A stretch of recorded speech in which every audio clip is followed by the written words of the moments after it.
నాగేశ్వరరావు నువ్వు బీజేపీ మీద విషం చిమ్మడం ఆపురాబాయ్. బీజేపీ నెక్స్ట్ తెలంగాణ అధికారంలోకి వస్తుంది. సామాజిక తెలంగాణ బీజేపీతో సాధ్యం. జై బీజేపీ. ఓ బీజేపీ కార్యకర్తనా గణేష్ యాదవ్, వెరీ గుడ్. మన ధర్మపురి అరవింద్ గారి ఇంటర్వ్యూ పూర్తిగా చూసినాక ఇదే మాట చెప్పు. ఒక్క దెబ్బతోటి తెలంగాణ బీజేపీని 1000 ముక్కలు చేసిండు ధర్మపురి అరవింద్ గారు. ఏమన్నాడు? అసలు క్యాండిడేట్ లేరండి. 119 మంది నియోజకవర్గాలలో క్యాండిడేట్స్ని పెట్టడానికి బీజేపీకి ఇక్కడ క్యాండిడేట్స్ లేరు. క్యాండిడేట్సే లేనప్పుడు పార్టీ ఎట్లా డెవలప్ అవుతారండి? 119 నియోజకవర్గాలలో పోటీ చేస్తే 110 నియోజకవర్గాల్లో డిపాజిట్ గల్లంత బీజేపీకి.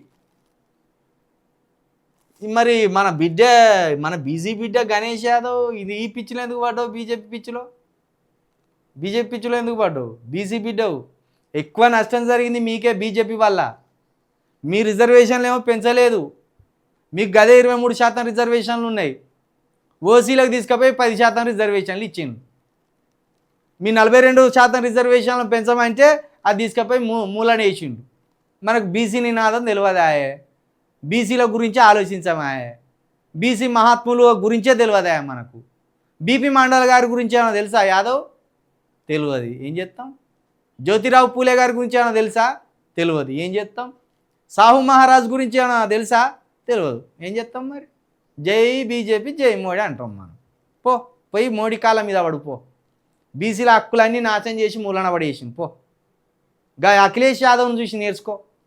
ఉత్తరప్రదేశ్లో అఖిలేష్ యాదవ్ బీజేపీ మీద కొట్లాడుతాడు. నువ్వేమో ఇక్కడ బీజేపీ కాళ్ళు మొక్కుకుంటుండు. బుద్ధి ఉండాలి మళ్ళా.